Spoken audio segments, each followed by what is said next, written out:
What up, dudes? It's Gaz, and welcome back to the WARFRAME video. So, it's time for bingo. We do these for like every dev stream nowadays, and Tennocon is technically a dev stream, so we're doing some predictions of what's going to happen. You know, given all that we paid way too much attention to the announcements they put out in this game, we have some pretty good ideas of what's going to be happening. Also, since, last Tennocon they said some things will be coming this year as well. We've got a pretty good basis of what's on the horizon. So this will be a more for fun video, just kind of hanging out and chilling. So don't take it too seriously. It's just get the juices flowing, maybe get you excited for the event or whatever. So if you're into it, make sure you sub to the YouTube channel and all that. Make sure to the live stream channel as well. We will be live streaming during Tennocon and a lot over the weekend for that double resource weekend that we got back. Good job, by the way. All right, so let's get some gameplay on the screen, and we're going to start it off. So this is a 5x5 bingo card as far as Tennocon predictions, and it was made on bingobaker.com, official website for making bingo cards. All right, so let's start off with some of the things at the top. These are all my personal things. Of course, there's many things that could happen here, but I am slightly cynical most of the time, and I also pay way too much attention to their announcements. So let's just start off with the first one. And you could honestly probably put this one in the free space, but that's going to be technical issues. And technical issues can mean a lot of different things. In the past, we've had major audio issues regarding, like some of their microphones. Even though the stuff's supposed to be pre-recorded, they still have audio issues somehow. Also, like a couple years ago, there was a big issue with getting a bunch of players into a relay at the same time. And like Twitch drops are messed up. So I hope for their sake Twitch drops aren't messed up, because it was a big nightmare to end up giving all those Twitch drops to people eventually. But I wouldn't be surprised if we had some more technical issues, because it's just bound to happen.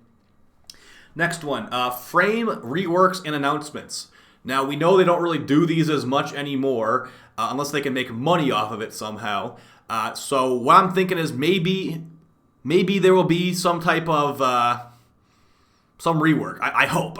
This is kind of like me just hoping for it, because I know they don't do it unless there's money to be had. And think about it. Like, is them reworking Hydroid going to make them any money? Is them reworking Valkyrie going to make them any money? I think it would, because you'd buy like Tennocon skins if the frame was actually like pretty. Like, I was saying this last night on stream. Like, I want to buy this Valkyrie Delusion skin. I've liked this Valkyrie Delusion skin for so long, but I just can't justify it with the way Valkyrie is. Not really like a meta frame at all. Just kind of looks cool. Maybe some frame reworks announcements planned for 2023 could be a nice little snack, because that Garuda rework this year was really good, and the Zephyr one I think was last year, that was good too. Next one, so it's heavily speculated that Korra Prime will be coming out the day of Tennocon, because Garuda Prime access ends the same day, and they never have any period of time where there's no Prime access purchasable. Very likely that Korra Prime is coming out during Tennocon. But also, remember stat sticks?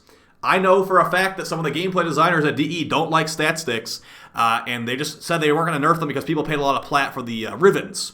But it might finally be time they end up nerfing stat sticks, so I'm not going to say this is guaranteed to happen, but I know they've wanted to do it for a while, and this might be the excuse. Like, okay, Korra's finally out.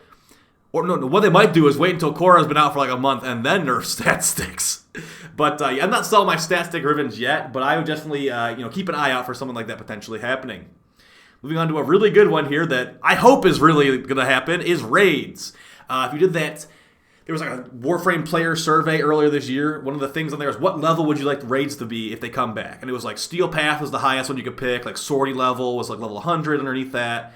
So you could vote on what level you wanted raids to be at. So that's making me think there might be a high likelihood of some type of raid being dropped on us in the future. So that would be really cool. We need some aspirational content in this game. That's also like squad based. Honestly, I'd like some content that can't be soloed. Everything in this game can basically be soloed. I just find that kind of lame personally. So raids. Next one. This is actually also a free space. Link that Twitch account. It's kind of just like a meme that like every 15-20 minutes on their stream, they're like, hey, make sure you link your Twitch account so you can get Twitch drops. And as far as Twitch drops this time, there's going to be a special weapon. You're going to get Titania Prime for free, basically a free Warframe slot, if you watch during the actual super presentation of the Antenna Live. So, moving on, Pets 3.0 Never. This is something that's been really bothering me a lot lately, how most of the pets in this game are really, really underwhelming and not good compared to like the good ones. So, for example, like Panzer Opophyla, top tier. Smita Cat, top tier. couple other ones are really good too. But then like there's so many of them. It's like hounds in general, garbage. Most Kubrows not really used much besides the mecha set bonus. And then like this, what's the other one called? The Crescent Vulpaphyla. What's that thing even doing? It's like stunning a singular enemy. So I'm assuming we're never going to get rework on it, but we definitely could use a rework on that. Maybe like where you can revive some of these crappy companions that don't come back from the dead, like the Panzer Cat. So that would be cool. Prime Resurgence 2. We do know that Prime Resurgence is going to be coming back in the future, as stated by one of the community managers on their official stream, but we don't know the date of it. And I'm assuming they're going to fix and change some things when they do bring it back. So, Prime Resurgence 2, maybe a release date for it. We'll see. I pretty much know what's happening, I just don't know when it's happening. Next, Gardening Showcase. So if you've gone to the Dorma Zone and seen those little planters in front of it, it's pretty much guaranteed it's going to be gardening. It was confirmed by Pablo in an interview as well. It's going to be gardening. So we'll probably see what gardening ends up being. Like, are you going to grow some... Is it like ingredients for some kind of like Tenno food? I have no idea what we're doing with gardening. But we will see on Saturday. Next space. Modular something. So it's pretty much guaranteed at this point that Viri is going to be an open world update. And when we have open world updates in this game, something's about to be modular. It's about to be new kit guns, Zaws, amps. Maybe we're going to finally get modular Arcwing. Or like modular horses. Like if you saw the Deviri trailer, it has like a skeleton horse, I guess I'd call it, in the footage. Maybe that will be a modular horse. You never know. Next one, another cynical one. Immortality mode for the dev gameplay. If you ever watched DE's official like dev gameplay on their on their dev streams, look at if their health bar ever gets to 0, look what happens. They have a infinite health cheat code on where if their health gets to 0, they get fully healed and fully energied. So yeah, it's not really like a realistic depiction of the gameplay. But yeah, keep an eye out. If their health goes down to 0, it's about to go up the full instantly because they play with dev hacks. Next one's horse modding and breeding. That's why I think will be one of the little gimmicky mechanics of Deviri. So yeah, maybe get like a master tier horse, like the level 25 horse. Spent $25 to get this horse this level. Like they'll do something like that, is my guess. Next is mobile version. They said crossplay and cross save would be this year sometime. There's a mobile version being worked on. Maybe we'll hear about that. Is it going to be separate from the base game? Is it going to basically be a Diablo Immortal? Is it like what's going on here? Next, new Kuva and Tenant weapons. This one's just long overdue. Like they told us there was going to be new Kuva and Tenant weapons with Echoes of War, which is in like February. But that was apparently a mistake. So that means they got some Kuva and Tenant weapons sitting around somewhere they're waiting to put live. So I wouldn't be surprised if an update shortly after Tennocon would have some new Kuva weapons in it. Hopefully the Tenant lens would be sick. So yeah, really hoping that one. Next, we got a new two-handed Nakana stance. So we actually are owed this one pretty a lot, I'd say, because we only have Wise Razor, and Wise Razor is not a very good stance for two-handed Nakanas. And I believe that they told us there was going to be a new one in the future, but we have no idea where that is. So maybe we'll finally see it on like the art panel or something, and that would be nice because those weapons look really cool, but that stance feels really bad. They're basically just heavy attack weapons as far as I'm concerned. Next, this is kind of like a hopeful, wishful thinking thing. Infested Lich. Infested Lich could be kind of cool. Get some like those outdated, really old like infested weapons, like a nice little coat of paint to increase stats, like the Torrid. How about like an infested Torrid? A Torrid, like the Gray Strain Torrid, or whatever Helminth word you'd use for it, like an infested word. There's lots of outdated infested weapons that could get a huge bump up and maybe become like used still, because I don't use most of those old infested weapons anymore. Moving on, crossplay. You know it had to be on here somewhere. They ain't walking away. They ain't walking away from that Tennocon without telling us about crossplay or cross save in some degree. And if they don't tell us anything, like we are doomed. Like we are beyond doomed. They said crossplay or whatever, cross save this year, whatever one it was. I don't think it's supposed to be both, but there's gonna be account merging as well, as what Steve said. So give us the full details on that. What's going on with Plat? What's going on with other platforms? Like, am I going to be able to bring my my Arcanes, my Rivens over to PlayStation or Xbox, or whatever I end up playing it on? Like, am I allowed to bring all of my stuff over, or is there like certain things that get locked to the platform you obtained them on? So we'll see. Zaku and Protea Deluxe. They really owe us that Protea Deluxe, and the Zaku Deluxe looks amazing. So I hope we get some updates on that. But that's pretty much like not important stuff compared to a lot of this other stuff on here, like raids and all that. New Dax faction. I'm expecting us to get a new faction on the wherever Deviri is, like, I'm guessing like time-shifted, Orican, Dax, something. I don't know the lore that well, but basically Teshin. Like Teshin-looking faction. I'm expecting that to be new soldiers we're fighting on this open world tile. Or open world mission.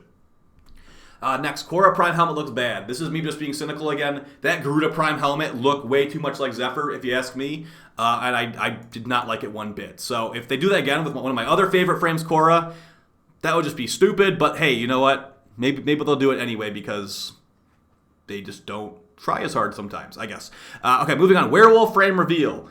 It's very likely the next frame will be a werewolf frame. I'm thinking like Incarnon. If you ever did an Incarnon weapon, it's like, oh, get 100 kills and it can Incarnon form. Maybe like things like that. Like, okay, the werewolf frame has been in this mission. He's killed 100 enemies with his werewolf slash attack. Now for the rest of the mission, you have like double crit chance on your slash attack on the werewolf frame. Like things like that. Like basically accomplishments mid-mission that if you like get that to go off, it's like, okay, for the rest of the mission, I'm like super powerful. That kind of stuff could be kind of cool. Also, like a different form, like basically Sevagoth 2.0, where you build up your werewolf meter, and then you go into werewolf form. You basically turn to a Kubrau, and you can like jump at enemies, tear them in half, cool stuff like that. So I'm really looking forward to the werewolf frame. Hopefully he looks really cool in his Umbra form of viable. All right, next one, another cynical one. Narmer Forgotten. Remember the Narmer? Remember the Narmer after the New War? Like the Grineer and the Corpus with hats on them? Did you know they're considered an actual separate faction from like the Corrupted and all that? They are considered their own faction. They don't have any Bane mods or anything. So they're basically forgotten. They have nothing. They didn't really get expanded on at all this entire year.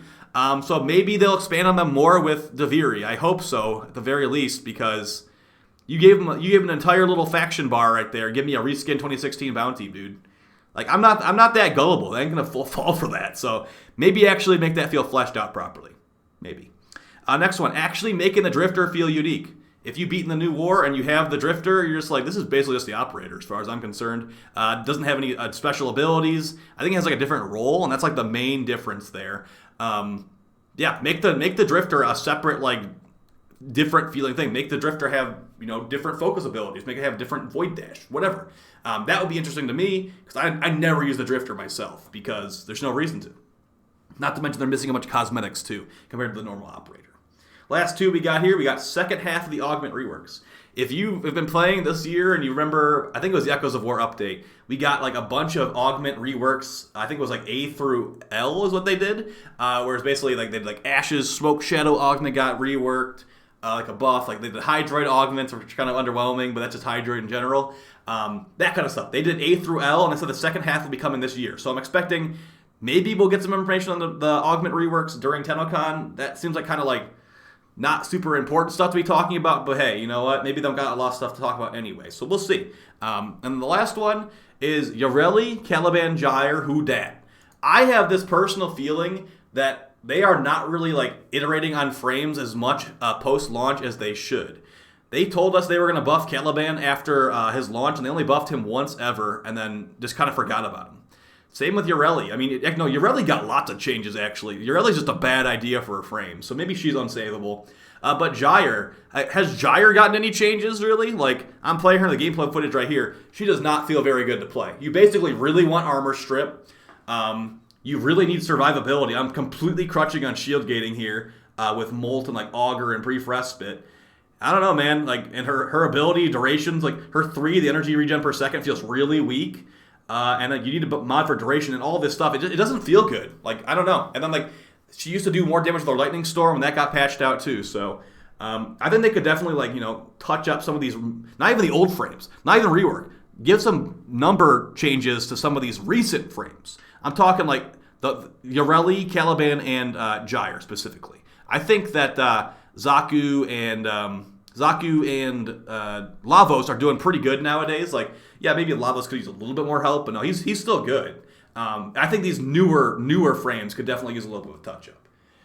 All right, and that's basically it for the bingo card, guys. I'm probably missing a couple obvious things. These are things I want to put on here, things I've been hoping for a while. Really, Patch 3.0. Like, dude, I'm not sick of using Smita and like all the meta stuff, but like, I wish there was I could even consider using the other stuff, because if I bring a Hound, the Hound's going to die, and if I don't res the Hound like within 20 seconds, the Hound's dead for the whole mission.